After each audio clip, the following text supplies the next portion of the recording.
여러분들은 태어나서 묘지를 한 번이라도 보셨을 겁니다. 그렇다면 묘지를 보면 어떤 기분이 드나요? 당연히 가족이나 조상의 묘지를 보면 아무런 거부감이 없으시겠지만 그 외의 다른 사람의 묘지를 보면 왠지 거부감이 느껴지며 잘못 건드리면 나에게 악재나 저주가 내릴 것 같은 그런 느낌이 들며 근처에도 가기가 힘들 정도로 부담스러울 겁니다. 하지만 이걸 반대로 생각하시면 그만큼 뭔가를 숨겨두기에 가장 적합한 장소라고 느껴지기도 하는데요. 이번 이야기는 허스가 그 묘지와 관련된 일을 하다 벌어진 무서운 이야기라고 합니다. 그럼 이야기를 시작하겠습니다. 안녕하세요. 저는 허스입니다. 여러분들은 태어나서 장례식을 한 번이라도 가보셨나요?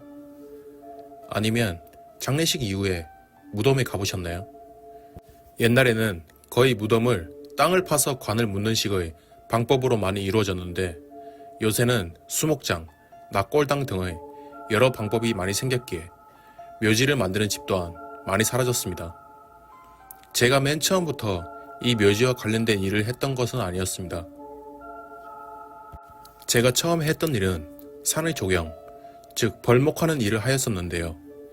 이게 또 1년의 스케줄이 가득 차 있는 게 아니라 쉬는 동안에 할 수 있는 다른 일을 찾아보다가 비슷한 산일이었던 묘지의 별초를 시작하였고 그러다 나중에는 묘지에 관을 묻어주는 일까지 하게 되었습니다. 사실상 이게 급여는 괜찮긴 해도 죽은 사람을 땅에 묻는다는 게 조금 꺼림칙하기도 하고 일을 맡기신 가족들은 장례를 하는 중이기에 분위기도 매우 조용하고 무겁습니다. 그분들은 항상 저에게 하시던 말이 저희 아버지, 어머니 정말 좋은 곳에 갈 수 있게 잘 마무리해주세요 라던지 돈을 더 드릴 테니 몇 번씩 가서 벌초나 관리 좀 해주시면 안 되겠냐 하시는 분들도 있었습니다. 하지만 그것과 반대로 장례식이 끝나고 몇 달이 지나면 유가족들은 아무런 일도 없었던 것처럼 장례식과 묘지에 대해 서서히 잊어버리기도 하고 어떤 사람들은 장례식이 끝나자마자 부모의 재산을 나누기 위하여 옥신각신 싸우기도 하였습니다. 또 어떤 사람들은 그 관을 땅에 묻는 순간 할 일이 다 끝난 것처럼 뒤도 안 돌아보고 가시는 분들도 있었습니다. 그러다 어느 날 특이한 의뢰가 하나 들어왔습니다. 이런 경우는 거의 없긴 하지만 있는 일도 있기에 저는 그 의뢰를 들어주었습니다. 의뢰의 내용이 이랬습니다. 저희 부모님 묘를 이장하고 싶은데 마땅한 자리가 있을까요? 왜 그러시죠? 그게 묘지 주변에 개발이 되어서 보상금을 받게 되어서요. 저희가 형편이 좋지 않아서 묘지의 땅을 팔고 묘지를 가격이 비싸지 않은 자리로 옮기고 싶어서요. 아, 네. 그럼 한 곳이 있긴 한데 이곳이 고객님이랑 사는 지역이랑 거리가 너무 멀어서 왔다 갔다 하시기 힘들 텐데 괜찮으실까요? 네, 괜찮습니다. 그런데 혹시 이장할 때 물건을 조금 더 같이 넣어드려도 될까요? 네, 어떤 물건이신가요? 썩는 물건은 넣어둘 수가 없어서요. 그냥 작은 금반지인데 저희 부모님이 죽기 전까지 쭉 끼고 계셨던 반지여서요. 네, 알겠습니다. 그렇게 저는 고객들을 만나 묘지를 서울 근처가 아닌 정말 밑 지방의 한 지역으로 이장을 해드렸고 같이 묻고 싶으시다는 물건의 반지도 확인하여 묻어드렸습니다.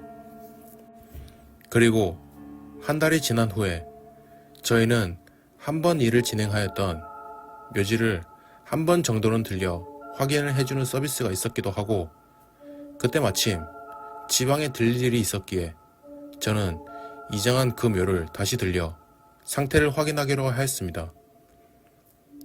그런데 묘에 도착하자 묘지의 상태가 이상했습니다.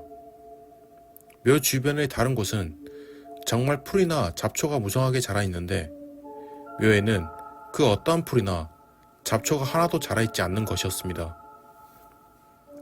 그래서 가까이 가서 누가 벌처한 걸까 생각해서 손으로 만져보는데 축축한 감촉이 들지 않았습니다. 원래 식물이란 축축한 물기가 있는데 이건 축축한 게 아니라 손으로 문지르면 부스러질 정도로 메말라 있는 것이었습니다. 그게 정말 이상하여 주변을 맴돌고 있는데 묘지 바로 옆의 나무가 빨간색으로 병들어 있는 것을 보았습니다. 본업이 벌목하는 직업이었기에 저는 그것을 바로 알아볼 수 있었습니다. 분명 이장을 할 때 그렇게 싱싱했던 나무가 이렇게 몇 달 사이에 병들어서 잘라내야 할 정도로 썩을 수가 있냐는 것이 의문이긴 했지만 그대로 놔두면 전염병처럼 퍼질 수도 있기에 그 마을의 이장님에게 연락을 드려 나무를 벨 수 있냐고 물어보기로 했습니다. 이장님, 안녕하세요. 저 저번에 묘지 이장했던 사람입니다. 왜 이제 전화했냐? 이장님의 첫 대답이 조금은 이상했습니다. 그 말은 나를 기다렸다는 것인데 저는 무슨 일이 있긴 했구나 라는 것을 짐작하여 느낄 수 있었습니다. 그 묘지에 혹시 이상한 일이라도 있었나요? 자네도 보면 바로 알 수 있지 않나. 풀이 마르고 잡초 또한 하나도 자라지 않고 거기다 옆의 나무까지 썩어버릴 정도면 묻지 말아야 할 것을 거기다 묻었거나 아니면 그 묘지에 무슨 한이 있을 수도 있지. 이거 어떻게 해결해야 될까요? 글쎄, 일단 묘 주인한테 물어보고 자연적인 방법보다는 다른 방법을 써야 할 것 같긴 한데 그 방법이라면 무엇을 말씀하시는 건가요? 용화 무당을 불러서 해결해야지. 아니면 원인을 찾지 못하고 계속 그 상태로 놔두는 거지 뭐. 일단 묘 주인분한테 동의를 구해보겠습니다. 저는 이장님과의 전화를 끝내고 곧장 묘의 주인인 고객에게 전화했습니다. 전화가 끝나고 한참 뒤에 딸이신 고객분이 현장에 도착하여 모든 것에 동의하셨고 저희는 그렇게 일을 진행하기로 했습니다. 그렇게 저는 트럭에서 삽을 가져와서 묘지를 파는데 흙을 파는 느낌이 아닌 마치 시멘트를 파는 느낌이었습니다. 흙은 무게감이 있고 축축한 물기의 느낌이 있는데 이건 정말 무게감도 느껴지지 않고 말라 비틀어진 시멘트를 파내는 느낌이었고 묘지의 안쪽을 파낼수록 흙의 색은 점점 까맣게 변했습니다. 그 모습을 본 무당은 뭔가 접신한 것처럼 눈동자가 뒤집혀 하얘지더니 허공에 죄송하다 라는 말을 하며 땅에 머리를 박고 계속해서 사과하는 것이었습니다. 몇 분 후 무당은 정신이 돌아왔는지 멀쩡하게 일어서서 고객의 여자분에게 걸어가 이런 말을 했습니다. 부모님이 살아생전에 혹시 죄를 지은 게 있나요? 아니요. 그런 거 전혀 없습니다. 그럼 어차피 이거 다시 파묘를 할 거였으니까 무덤 끝까지 파내도 상관없겠죠? 네, 그렇게 해요. 얼마 후 무덤을 다 파내자 관이 보였고 무당은 관까지 묘에서 꺼내달라고 요청하였기에 고객은 그렇게 해주라며 저희는 관을 꺼냈습니다. 그러자 관 밑에서 알 수 없는 형체의 하얀 보따리가 눈에 보였습니다. 보따리를 풀어보니 빨간색의 그림이 그려진 수많은 부적이 그 안에 들어가 있었습니다. 고객은 곧장 경찰에게 전화하였고 무당은 이제 내가 할 일은 다 끝났다며 생애 이런 경우는 처음 본다며 이걸 지금 발견을 못했으면 이 집안은 대대로 뿌리가 끊겨 사라지고 말았을 것이다 라는 말을 하고 사라졌습니다.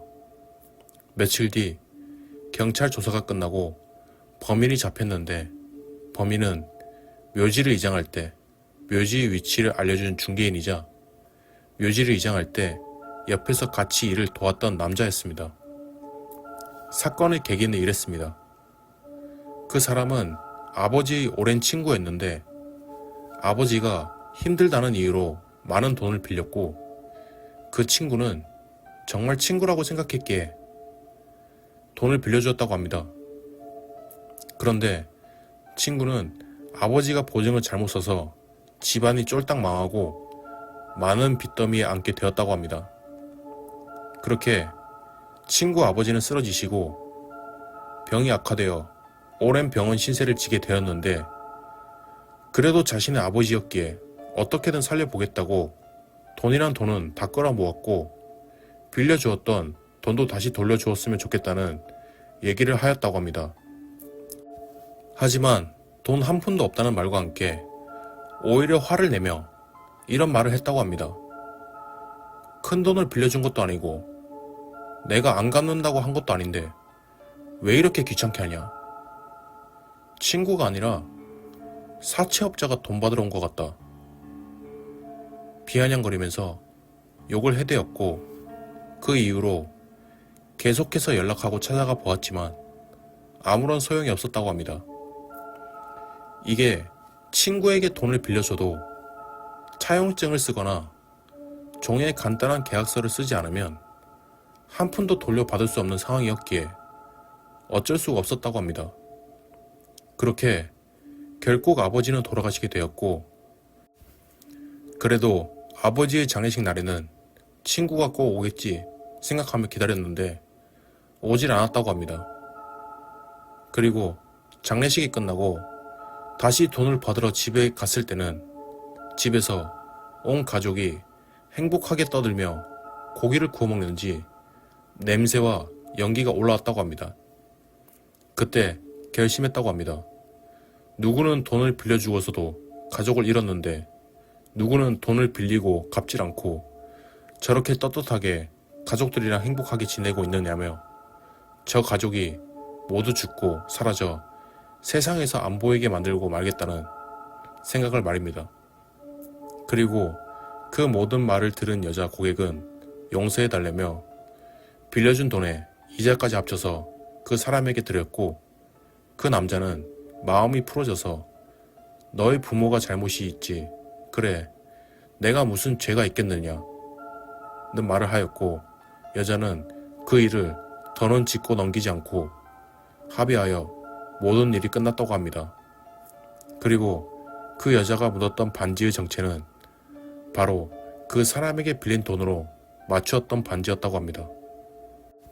저는 이 일을 하며 정말 많은 사람들이 죽고 많은 유가족들이 슬퍼하는 모습을 많이 보곤 합니다. 하지만 그 죽음에는 다 이유가 있다고 생각하고 그들이 죽는 것이 어떤 이들에게는 평생을 바랬던 일이라고 생각하니 끔찍하다는 생각이 들기도 했습니다. 그럼 이야기를 마치겠습니다. 지금까지 이야기를 들어주신 시청자분들께 감사드리며 다음에는 또 다른 내용을 들고 오도록 하겠습니다.